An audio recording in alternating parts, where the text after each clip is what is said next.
2010ஆம் ஆண்டு இந்தியா முழுக்க நீட் தேர்வு வந்துருச்சு. ஆனா தமிழ்நாட்டுக்குள்ள வந்துச்சா?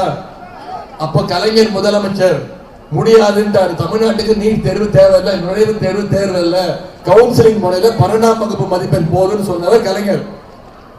அந்த அம்மா மறைந்த முதலமைச்சர் ஜெயலலிதா இருக்கிற வரைக்கும் தமிழ்நாட்டுக்குள்ள நீட் தேர்வு வரல, அவங்களும் விடல. அந்த அம்மா இறந்த பிறகு நீட் தேர்வை இந்த அடிமைகள் கொண்டு வந்து பாஜக சொல்றாங்கன்னு கொண்டு வந்து அரியலூர் மாவட்டத்தில் அனிதால் ஆரம்பிச்சு போன வருஷம் சென்னை கோயம்பேட்டை சேர்ந்த ஜெகதீசன் ஒரு பையமா இப்ப நீட் தேர்வு எழுதணும்னா கோச்சிங் கிளாஸ் போனோம். கோச்சிங் கிளாஸ் லட்சக்கணக்கில் டியூஷன் ஃபீஸ். அவன் இறந்துட்டான், தற்கொலை பண்ணிக்கிட்டான். அவன் தற்கொலை பண்ணி அடுத்த நாள் அவங்க அப்பா பேர் செல்வசேகர், அவங்க அப்பாவை இறந்துட்டாரு. எனக்கு இருந்தது ஒரே பையன், அவனும் இறந்துட்டான், டாக்டர் அவன் ஆசைப்பட்டான் அப்படின்னு அவரும் லெட்டர் எழுதி வச்சு தற்கொலை பண்ணிட்டார். 22 குழந்தைங்க இறந்துருக்கிறாங்கம்மா.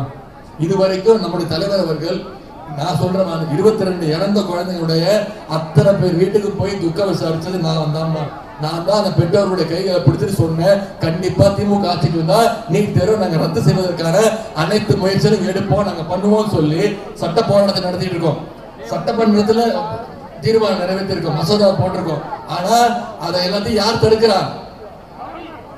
அவரும் தடுக்கிறாரு. தமிழ்நாட்டில் ஒருத்தர் இருக்காரு, அதாவது பேரறிஞர் அண்ணா அன்னைக்கே சொன்னாரு, ஆட்டுக்கு தாடியும் நாட்டுக்கு ஆளுநரும் தேவையே இல்லைன்னாரு. இங்க ஒருத்தர் வந்திருக்காரு, அவர் பேரு ஆர்.என். ரவி இல்ல, அவர் பேர் RSS ரவி, வெறும் சங்கி ரவி. அவர் மக்களால் தேர்ந்தெடுக்கப்பட்டவரா? நீங்க தேர்ந்தெடுத்தீங்களா? உங்களுக்கு அவருக்கு ஏதாவது தொடர்பு இருக்கா? அவர் நியமிக்கப்பட்டவர், அவர் ஒரு போஸ்ட்மேன், தபால்காரர். அவர் தான் இங்க முதலமைச்சர் ஏதாவது லெட்டர் கொடுத்து விட்டா போய் பிரைம் மினிஸ்டர் கொடுத்துட்டு பிரைம் மினிஸ்டர் ஏதாவது சொன்னாருன்னா இங்க வந்து சொன்ன அவ்வளவுதான். அதை விட்டுட்டு இந்த மாயின்னு ஒரு படம் பார்த்துருக்கீங்களாமா? அதுல ஒரு கேரக்டர் ஒரு ஞாபகம் இருக்கா? அது எப்ப வருதுன்னு தெரியாது, எப்ப போகுதுன்னு தெரியாது, வாமா மின்னல்வாங்க. அது மாதிரிதான் சட்டமன்றத்துக்கு இந்த ஆளுநர் வருவாரு. எப்ப வரும்போது பெருசா டிப்டாப்பா ட்ரெஸ் எல்லாம் போட்டு வருவார், கோட் சூட் எல்லாம் போட்டு வருவாரு. ஆனா எப்ப போவாருன்னு யாருக்குமே தெரியாதுமா. அவர் எப்ப போவாருன்னு எங்களுக்கு எப்ப தெரியும்னா, எதிர்கட்சியில் அதிமுக உறுப்பினர்களா இருக்காங்கல்ல, சட்டமன்ற உறுப்பினர்களா எதிர்த்து குடுக்க ஓடிடுவாங்க. அவர் வெளிநடப்பு பண்ணும்போது அவங்க இருக்கக்கூடாதா, அவ்வளவு பயம். அதாவது அதே மாதிரி இன்னொரு படம் இருக்கு, வின்னர்னு ஒரு படம் இருக்கு. வின்னர்ல ஒரு கேரக்டர் வரும், ஆளுநர் அப்படிதான், பில்டிங் ஸ்ட்ராங், பேஸ்மெண்ட் ரொம்ப வீக்.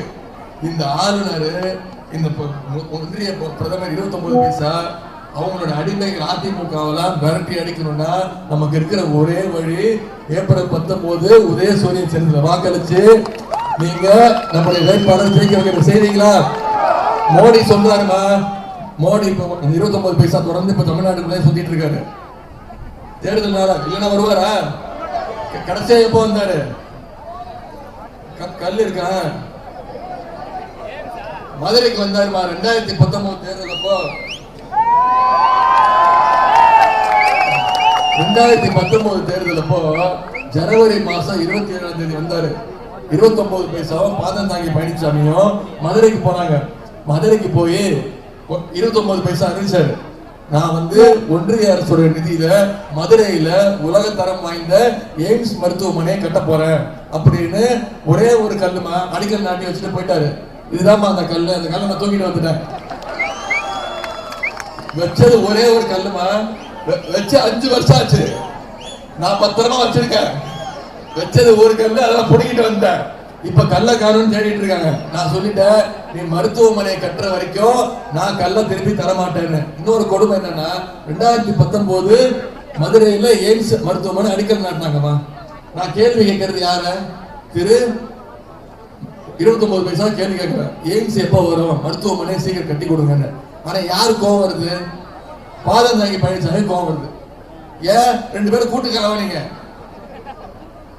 அதை நான் சொல்ல மாட்டேன், அதெல்லாம் நீ டிசைட் பண்ணி முடிவு பண்ணிக்கோ, அந்த வேலை என் வேலை கிடையாது. அதே மாதிரிமா நம்முடைய கழக அரசு இன்னும் பல நலத்திட்டங்களை செய்யணும்னா, 29 காசு வச்சுக்கிட்டே தலைவர் இவ்வளவு நல்ல திட்டங்களை வாக்குறுதிகளை நிறைவேற்றுறாரு. மகளிர் உரிமை தொகை 1,18,00,000 பேர் தராரு, காலை உணவு திட்டம் தராரு. இன்னும் நிறைய திட்டங்கள் இருக்கு. இல்லம் தேடி கல்வி, மக்களை தேடி மருத்துவம், நம்மை காக்கும் 48 ஒரு திட்டம் இருக்குமா. தெருவுல யாருக்காவது ஆக்சிடென்ட் ஆச்சுன்னா, யாரா இருந்தாலும் சரி, வெளி மாநிலத்து ஆளானாலும் சரி, முதல் 48 மணி நேரம் மருத்துவ செலவை அரசே ஏற்கும் திட்டமா. இது வரைக்கும் எந்த மாநிலத்திலுமே இல்லாத திட்டம். 29 காசு வச்சுக்கிட்டு இவ்வளவு திட்டங்களை தலைவர் செயல்படுத்துறாங்கல்ல. நமக்கு நல்லது செய்யக்கூடிய, நமக்கு நிதி உரிமை அதிகமாக கொடுக்கக்கூடிய ஒரு நல்ல பிரதமரை நீங்க தேர்ந்தெடுக்கணும். உங்க வாயிலாக, உங்க மூலியமாக நம்முடைய தலைவர் யாரை கை காட்டுறாரோ, நல்லது செய்யக்கூடிய, தமிழ்நாட்டு மக்களை மதிக்கக்கூடிய ஒரு பிரதமர். தமிழ்நாட்டு மக்களை 29 காசு மதிக்கிறாரா? மதிக்கிறதே கிடையாது. வெறும் தேர்தலுக்கு தேர்தல் வருவாரு. அவர் சொன்னாரு திமுக காரணங்களா தூக்கம் போயிடுச்சு என்றாரு. திமுக தலைவர் தூக்க மாட்டேங்கிறார், தூக்கம் போயிடுச்சு அப்படின்றாரு. ஆமா, நான் சொல்றேன், நாங்க ஜெயிக்கிற வரைக்கும் தூங்க மாட்டோம்.